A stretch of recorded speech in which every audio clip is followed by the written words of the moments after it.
नमस्कार दोस्तों, ये आरपीएफ कांस्टेबल का एग्ज़ाम शेड्यूल है और इसके अंदर एग्ज़ाम शेड्यूल में थोड़ा सा परिवर्तन किया गया है। अब एग्ज़ाम शेड्यूल आ गया तो बच्चों के मन के अंदर ये भी आ गया कि कितना स्कोर मुझे लाना चाहिए ताकि एक ऐसा स्कोर मुझे पता लग जाए, मैं उसके बीच में रहूं।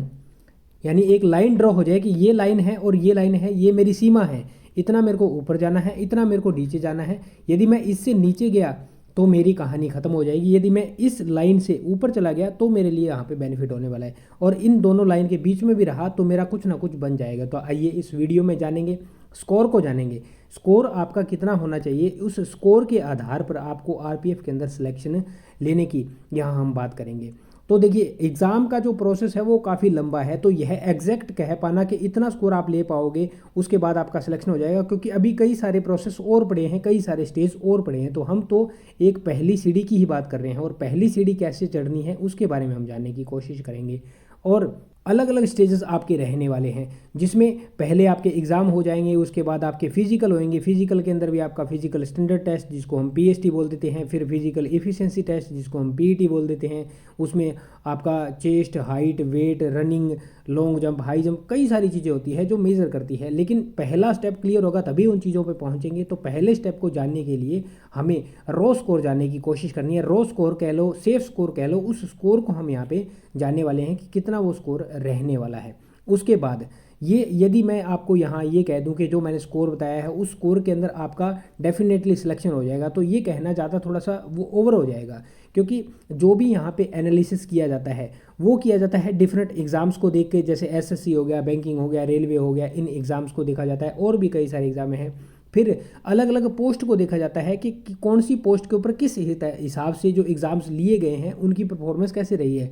जैसे एएलपी हो गया, टेक्नीशियन हो गया, जेई हो गया, एनटीपीसी हो गया, एसएससी की कई जैसे सीजीएल, सीएचएसएल, एमटीएस, इस तरह से कई सारे एग्ज़ाम हो गए। फिर जो प्रीवियस की एग्ज़ाम्स होते हैं उनको भी थोड़ा एनालिसिस किया जाता है और कई सारी चीज़ें यहाँ फैक्टर निकल के सामने आती है। फिर यदि मैं यहाँ कह दूँ कि मैंने इतनी सारी एनालिसिस कर ली, उसके बाद जो मैं चीज़ बता रहा हूँ वो आपकी कट ऑफ के बराबर ही है या कट ऑफ आप मान सकते हो। तो ये एक बेवकूफ़ी वाली बात होगी कि क्योंकि अभी एग्ज़ाम हुआ नहीं है और एग्ज़ाम होने से पहले मैं ये कह दूं कि ये कट ऑफ है, तो एग्ज़ाम होने से पहले उस चीज़ को कट ऑफ निर्धारित करना एक तरह की बेवकूफ़ी होगी। क्योंकि मैं यहाँ पे आपको स्कोर बता दूं कि 90 के अंदर आपका सिलेक्शन हो जाएगा, 90 नंबर के अंदर।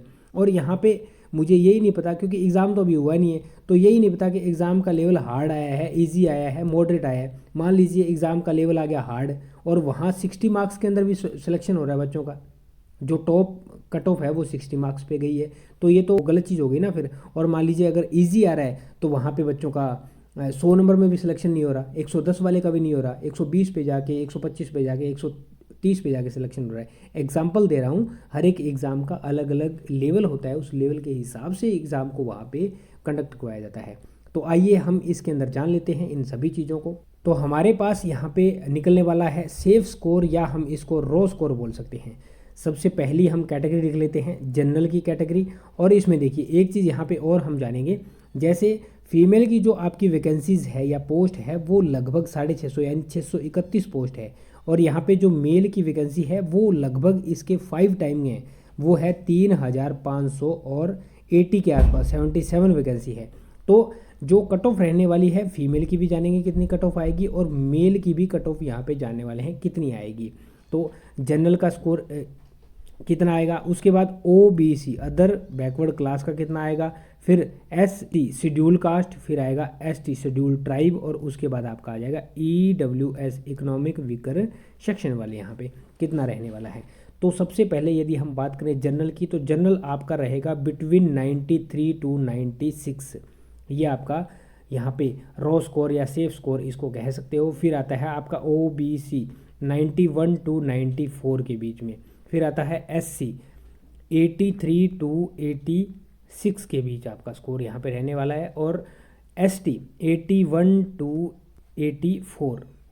नेक्स्ट है आपका ईडब्ल्यूएस 88 टू 91। और यहाँ पे जो ये चीज़ बताई जा रही है इसके अंदर हल्का फुल्का वेरिएशन भी देखने को मिल सकता है, किसी के अंदर उसके आधे नंबर का वहाँ फर्क आ जाए, किसी के अंदर ये भी हो सकता है कि आधा नंबर बढ़ जाए, किसी के अंदर घट जाए, ऐसा भी हो सकता है। और जहाँ तक फीमेल की यदि कट ऑफ की बात करें तो फीमेल की कट ऑफ वैसे तो कम जानी चाहिए, लेकिन कम जाने के अनुमान कम है, क्योंकि यहाँ पे जो फीमेल की वैकेंसी है वो लगभग 5 टाइम्स कम है, रिड्यूस्ड है, इसीलिए लगभग अनुमान यही है। अगर कम भी जाएगी तो 2 से 2.5 अंक के बीच में कम हो सकती है, इससे ज़्यादा वहाँ कम होने के अनुमान नहीं है। तो ये है आपका रो स्कोर, इसे रो स्कोर ही माने। तो दोस्तों ये थी इन्फॉर्मेशन रो स्कोर या सेफ स्कोर को लेकर के। अपनी राय कमेंट सेक्शन में कमेंट करके बताएं। उम्मीद करता हूँ जानकारी समझ पाए होंगे।